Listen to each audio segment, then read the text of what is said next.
So, Erica, welcome to Discovering Creativity. This is an initiative between Texas A&M University, American Creativity Association, and the Instituto San Miguelense, which are our technical partners in San Miguel de Allende.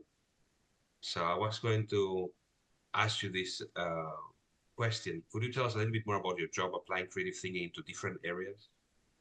Beautiful. Yes. Thank you for having me, Hector.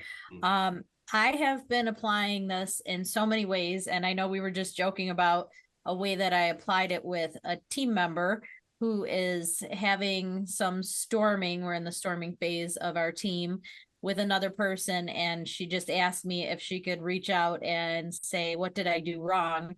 And we were talking about reframing and maybe asking the question, how might I work best with you? Or in what ways can I improve my communication? So um, use it every single day. And being in learning and development, I use it in creating activities that are engaging and giving people time and space to think. I think that's a big one.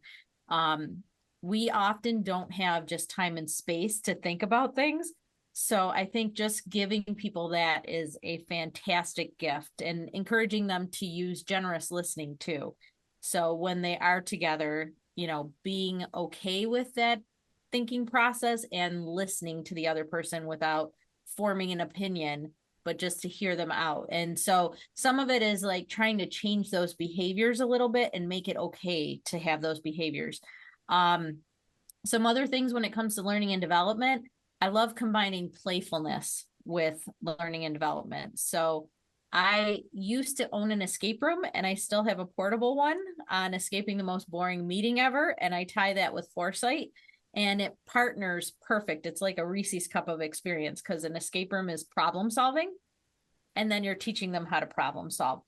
And just the fact that you start with play makes it safe to talk about and lead into work, home, and other maybe not as safe areas to have a crucial conversation. So I've found that play kind of sets a nice basis for people to open up and be okay taking a conversation further. As long as there's trust within the group, it's a great segue to get into some challenging conversation or maybe not even challenging, but to have people give permission to others. So I've had a couple times where people have said, I really like that you did that in this experience. How come you don't do that at work? And I've had the other person say, well, I didn't think you would like that because it's so different than our team norm. And they'll tell that person, no, that's what we want and what we need because we wouldn't have escaped without that. So it opens up some really rich dialogue, which is fantastic. And then I think trying to look for unique ways to be creative and use gamification or other tools or just playfulness in a different way in content is really helpful. So one course I'm working on is around meeting improvement, and I have little monsters. So there's the boredom monster and the overwhelmed monster and the naysayer monster. And so they get to identify the monsters, and then we talk about how do we slay those monsters. So it's not about them doing the behavior, it's about the monster of naysayer showing up and killing all the ideas, and how do we stop that from happening because these ideas are important. So those are some of the ways I use it. And then in meetings, I use the stuff all the time. So,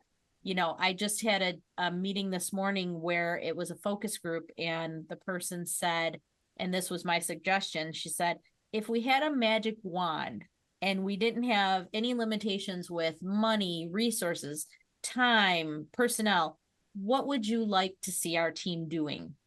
And they kind of giggled because, how often you get handed a magic wand, but they came up with all kinds of stuff we wouldn't have thought of. So I think using creativity just all over the place is what I kind of do at work. And then sometimes I try to take a step back and be intentional and tell people why I did it. So when we were prepping for the focus group, I actually explained why we should use that question because it's not a normal thing that we do where I work.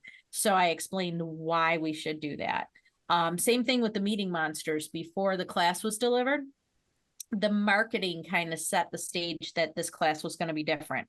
So I think sometimes giving people awareness that you are doing something different makes it okay for them and for you. So those are some ways I use it at work. Excellent. You're setting some boundaries and some of the guidelines, which is okay, all the classes that's allowed, but for our class, this is what we allow. So Yep. that so it makes a lot of sense. So what do you think teachers need to do to help students become more creative? So a few thoughts that I had on this question, similar to the other question, I think providing time and space is a really important thing. And it's, an easy win for people. Then I also think utilizing the tools, the techniques, and trickling them down again with that intention, like explaining why you're doing something and letting the students experience it, and then modeling the behavior. So for example, if we're trying to teach a class to defer judgment, but the teacher or the professor doesn't defer judgment, that's not really going to teach that behavior. It'll do quite the opposite. And then I think, allowing the students to be creative can be a rewarding way to do this. So, for example, instead of doing a book report, maybe we have the class take a chapter and teach it back, and they get points for doing something creative and using their creativity or their playfulness. So when I teach at Buff State, I actually have in my syllabus 10 points of their grade is actually around making somebody else in the class laugh.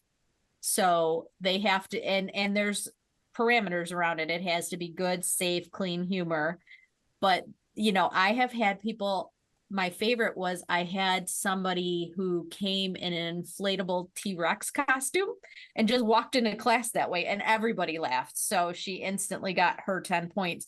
And I had somebody else who brought a cutout of themselves. They had somebody at their school, because I teach a lot of educators, somebody at their school had made a printout of them for some event that they had. So she brought it and set it in the chair and then left the room. So everybody was coming in and, giggling and stuff.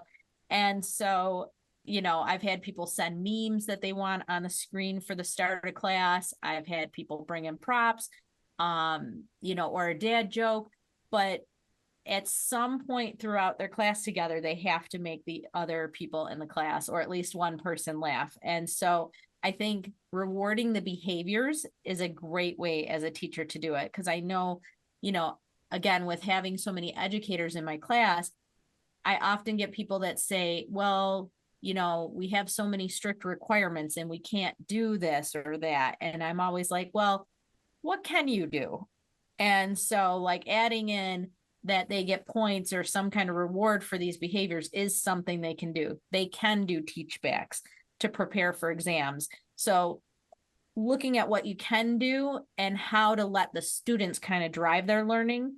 I think it's the Accelerated Learning Handbook where he talks about how we shouldn't be consumers of learning, but creators of our learning. And I think that's a really important piece with helping students be more creative, is letting them drive their creativity and create their learning. Thank you. Yeah, well, that's a very interesting topic. Constructivist theory is also there to help people make use of what they learn, like application. Yep. And you have, when you teach one thing, one concept, you could have 10 students do 10 different things. Absolutely. And then when you analyze the use of the learning, you can get insights into why what we learn is meaningful. Yep, absolutely. It's the variety of output or artifacts, the variety of uses. Yeah. Well, that's very extremely exciting. But I wanted to move on to children. So can you tell us about how we can use children's books to help children enhance their creativity? Yeah, so I sort of smiled when I saw that question because my master's project was a children's book. So I don't know if you knew that. Yeah, but I did a bit of research, so that's why I asked the question. Nice. So within the children's book that I did for my master's project, I actually have, and mine was geared towards the parents as well as the children, but I have imagination activities at the end. So I think that for me, when I saw that question, it was, how do you take existing content and make it into something that can be an opportunity to have them do more creative stuff. So, and that's kind of what this is. Like some of the stuff in these activities actually draws on the characters in the book. So it's, like one of them is draw a picture of where you think Casey will travel on his next adventure. So it's getting them to imagine things. So I think children's books have a lot of good places. I've actually used it in leadership training too, where I've brought in a whole bunch of children's books and had people pick one and then have them present which book they chose and what leadership lesson they learned from Dr. Seuss or, whoever they pick up. And that's been really fun and effective. So I think there's a lot of ways to use children's books. And it's interesting because when I did my master's project, I went to a bookstore and I asked them in the children's books, what do you feel is missing? And they told me that they felt that there weren't enough books on how to solve problems, which I thought was interesting. And so I said, well, what do you mean by that? And they said, if a child encounters somebody with a disability or their parents are going through a divorce or they're being bullied or they're the ones bullying, there's not a lot of books that actually help them to see how to solve those challenges or to think about them in different ways. So I think there's a lot of opportunity in the children's book area for creative thinkers and for problem solving. Wow. Yeah. That's so interesting because one of the big challenges that we find in child development is this whole thing about readiness. Some of the thinking that we take for granted in problem solving could be abstract thinking. So you Yeah. cannot give abstract thinking to a kid that they find it difficult to handle concrete thinking. So bringing it down to the level is Yeah. one of the challenging aspects of getting kids to make decisions or start thinking about what is something else I can do, what Yep. is something else I can do, and Yep. Take a different course of action, uh, which is a very interesting concept for children that for many years they are more or less imitating. They learn through imitation. They Yep. don't learn through disagreement. Okay, you do that, then I want to do something else. Even though if you see children's play, pretend play and all that is a full engagement of imagination. So Yep. so I think that your activities on imagination, they are like amazing. That's a very great clear win. And solving problems, maybe that could that kids, they have this sort of friends, invisible Yep. friend. Yep. So There's a great movie on that right now. yeah. If I think it's called with So Ryan Reynolds. It's really cute. if you thought about okay, my invisible friend is Sue. Okay, so then you can ask the Yep. kid, how do you think that Sue would solve this? Yep. Yeah, you're right. Because we do that all the time in creative problem solving, where we take those excursions and we become other people. And yep, that would be a fantastic way to use it. I've also heard somebody say that for the six thinking hats, Yes. that has been used with children and they pair up in a class and they have a buddy. And so if their buddy is going through a challenge, they go over and they start facilitating the six thinking hats for their buddy and whoever else they're in a challenging situation with.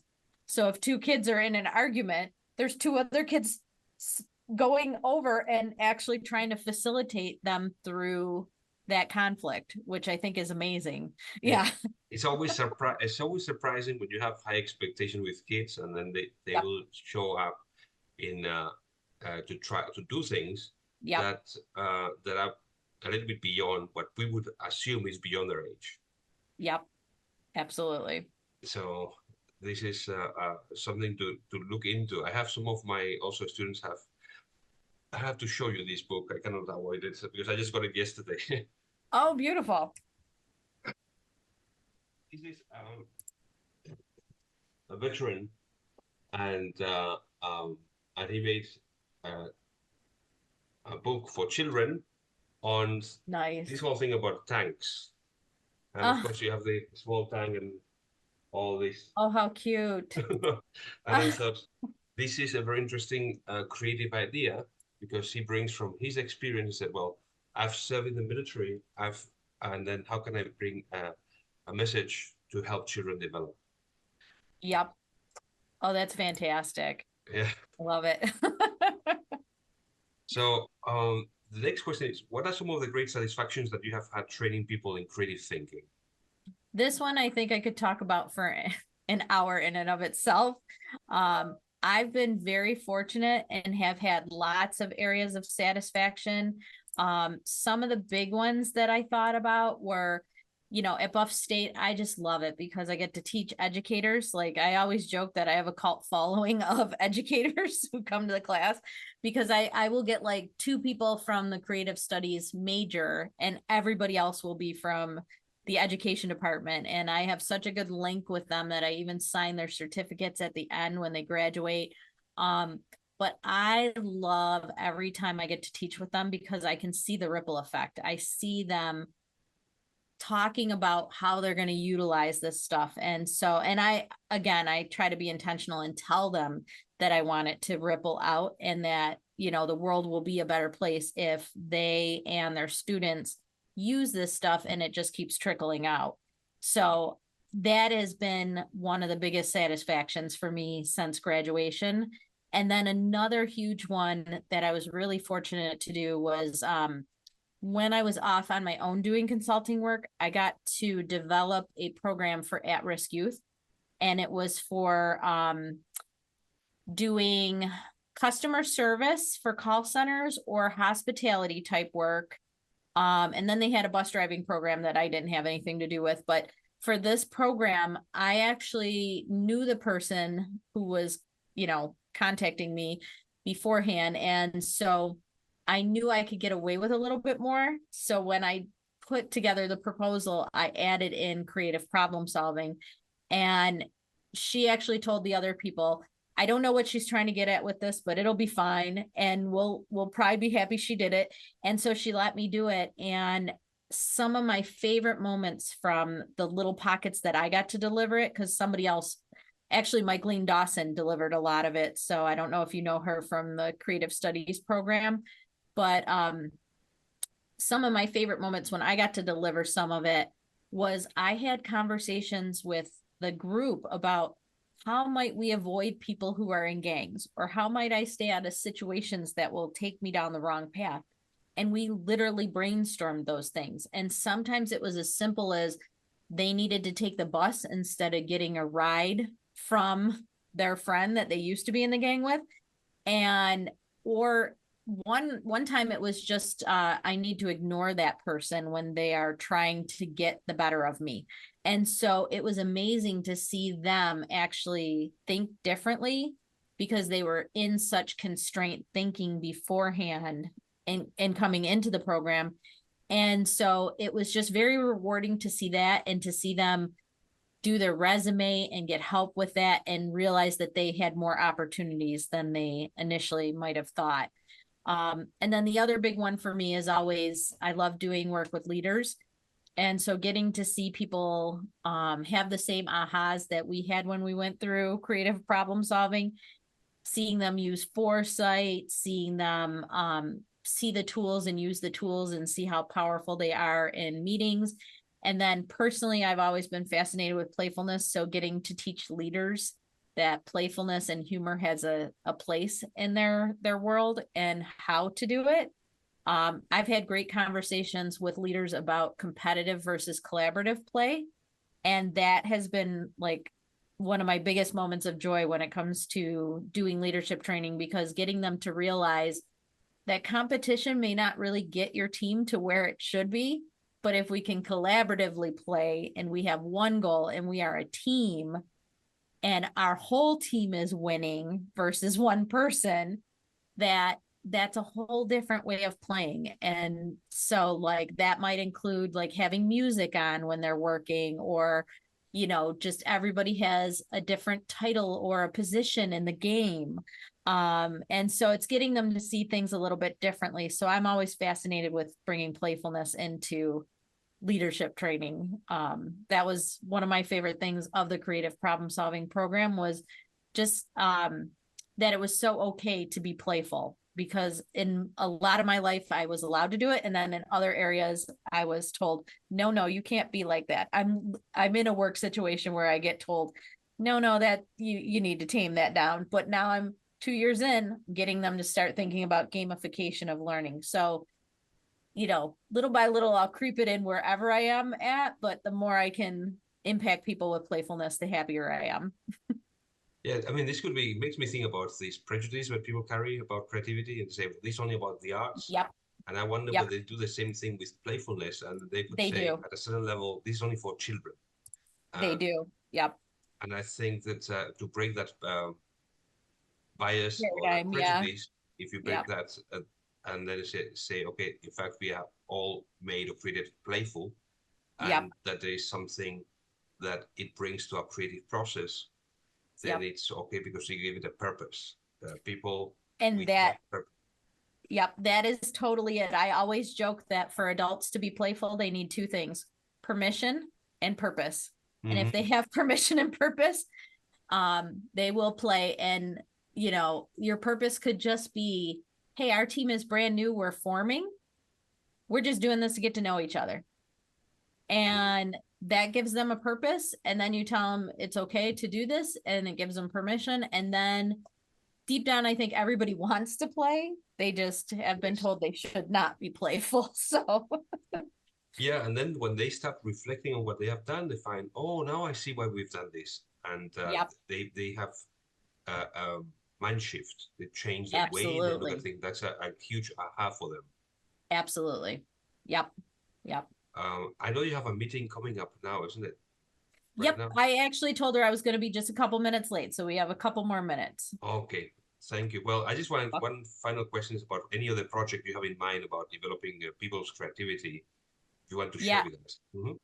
absolutely. So I am always like having something else in the background, because if I don't have something creative going on, I don't feel like myself. So right now I'm toying with the idea of a board game. I don't know what's going to come out of that, but I want to do something on building teams using a board game. And then I would also like to take those little meeting monsters and do something more elaborate with them, and maybe get them to like a facilitator type level.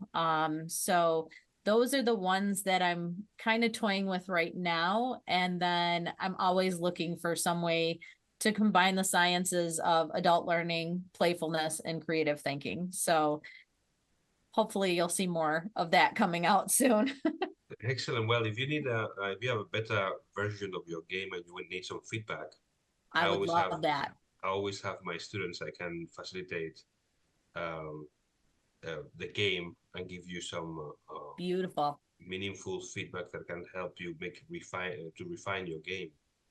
I will definitely take you up on that. Right now, it's just an idea swirling in my head. So Yeah, maybe next year, but I will yeah, definitely send you a prototype and do excellent. that. Well, thank you so much. I think that this conversation has been very meaningful. I mean, I've learned stuff myself about what you're doing, and it's thought provoking, which is one of the main reasons we are doing this. I As love soon it. as the interview is up on YouTube, Facebook, etc., I'll send you the link so you can have Beautiful. access as well and give access to other people.